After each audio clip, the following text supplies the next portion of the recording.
નમસ્કાર, આજે આપણે જોઈશું ઘી સારું છે કે હાર્મફુલ. આજનો સવાલ થોડો સિમ્પલ છે પણ જવાબ એનો થોડો સાયન્ટિફિક છે. ઘી સારું છે કે હાર્મફુલ છે? કેટલાક લોકો કહે છે કે ઘી એ લિક્વિડ ગોલ્ડ છે. કેટલાક લોકો કહે છે કે ઘીથી કોલેસ્ટેરોલ શૂટઅપ થઈ જાય છે. સાચું બંનેની વચ્ચે છે. ચાલો થોડું ડેપ્થમાં સમજીએ. સૌથી પહેલાં કોમ્પોઝિશન સમજીએ. ઘી ઓલમોસ્ટ 99% ફેટ છે. એમાં મેજર પોર્શન સેચ્યુરેટેડ ફેટી એસિડનો હોય છે, લગભગ 60થી 65%. બાકીમાં મોનોસેચ્યુરેટેડ ફેટ્સ અને થોડું પોલી અનસેચ્યુરેટેડ ફેટ્સ હોય છે. આમાં કોલેસ્ટેરોલ પણ હોય છે કેમ કે આ એક એનિમલ ફેટ છે. હવે પ્રોબ્લેમ ક્યાં આવે છે? Saturated fats historically LDL cholesterol વધારવા સાથે લિંક્ડ છે. એલડીએલને બેલ કોલેસ્ટેરોલ કહેવાય છે કેમ કે હાઈ એલડીએલ લોંગ ટર્મમાં આર્ટરીઝમાં પ્લેક બિલ્ડઅપનો રિસ્ક વધારે છે. પણ ઇમ્પોર્ટન્ટ વસ્તુ એ છે કે દરેક એલડીએલ પાર્ટિકલ સેમ ટાઈપનું નથી હોતું. સ્મોલ અને ડેન્સ એલડીએલ વધારે ડેન્જરસ મનાય છે કમ્પેર ટુ લાર્જ એલડીએલ. કેટલાક સ્ટડીઝ એ પણ સજેસ્ટ કરે છે કે નેચરલ ડેરી ફેટ્સ મોડરેટ ક્વોન્ટિટીમાં એલડીએલ પાર્ટિકલ સાઇઝને એટલા હાર્મફુલ પેટર્નમાં શિફ્ટ નથી કરતા જેટલું અલ્ટ્રા પ્રોસેસ ટ્રાન્સ ફેટ્સ કરે છે. આનો મતલબ નથી કે અનલિમિટેડ ઘી સેફ છે. અમેરિકન હાર્ટ એસોસિએશન વગેરે ગાઈડલાઇન્સ કહે છે કે ટોટલી ડેઇલી કેલરીઝમાં સેચ્યુરેટેડ ફેટ આઈડિયલી 10% કરતાં ઓછું હોવું જોઈએ. બેસ્ટ હોય તો 7%ની આસપાસ. જો કોઈ 2000 કેલરીઝ લે છે તો 20 ગ્રામ સેચ્યુરેટેડ ફેટ લિમિટ છે. એટલે 2 ટેબલસ્પૂન ઘીમાં 14થી 16 ગ્રામ સેચ્યુરેટેડ ફેટ થઈ જાય છે. એટલે ક્વોન્ટિટી મેટર કરે છે. હવે પોઝિટિવ સાઇડ પણ સમજીએ. ઘીમાં બ્યુટેરિક એસિડ હોય છે જે ગટ લાઇનિંગ માટે બેનિફિશિયલ હોય છે.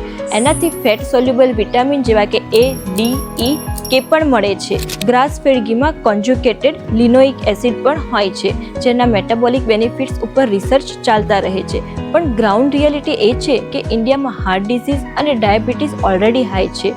જો કોઈને મેટાબોલિક સિન્ડ્રોમ હોય જેમ કે બેલી ફેટ, હાઈ ટ્રાઇગ્લિસરાઇડ, લો HDL, હાઈ શુગર, તો એક્સેસ સેચ્યુરેટેડ ફેટ એને ડબલ રિસ્કને પુશ કરી આપે છે. એક વધારે important factor overall diet pattern.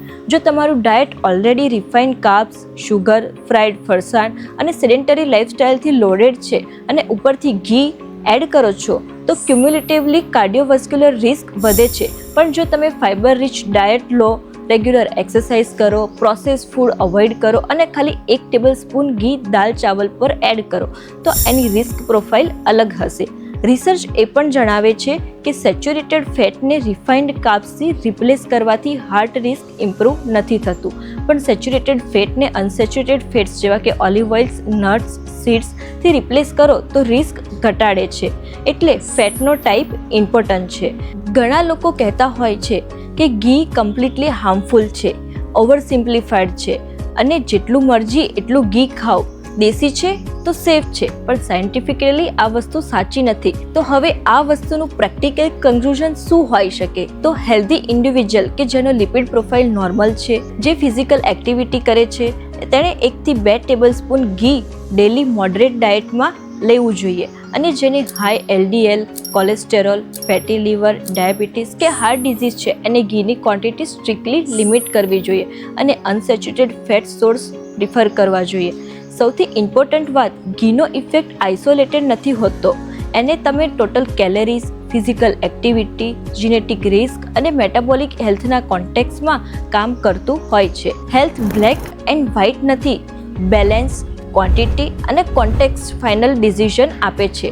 જો તમે બીપી, હાર્ટ ડિઝીઝ કે સિયાટિકા પેઇનથી સફર કરી રહ્યા છો અને આ સિમ્ટમ્સ કંટ્રોલમાં નથી આવતા તો તમારા નિયરેસ્ટ માધબા ક્લિનિક કે હોસ્પિટલમાં વિઝિટ કરો. અહીંયા અમે રૂટ કોઝ બેઝ ટ્રીટમેન્ટ અને પર્સનલાઇઝ્ડ લાઇફસ્ટાઇલ ગાઈડન્સથી તમારું હાર્ટ અને ઓવરઓલ હેલ્થ નેચરલી સ્ટ્રોંગ બનાવવા પર ફોકસ કરીએ છીએ. જો તમને આ જાણકારી યુઝફુલ લાગી હોય તો વિડીયોને લાઇક કરો, ફેમિલી અને ફ્રેન્ડ સાથે શેર કરો અને બીપી, હાર્ટ હેલ્થ કે સિયાટિકા સંબંધિત તમારા ડાઉટ્સ હોય તો કોમેન્ટ સેક્શનમાં જણાવો. હવે આવી જ વેલ્યુએબલ હેલ્થ ઇન્ફોર્મેશન માટે આ ચેનલને હમણાં જ સબસ્ક્રાઈબ કરો. ધન્યવાદ.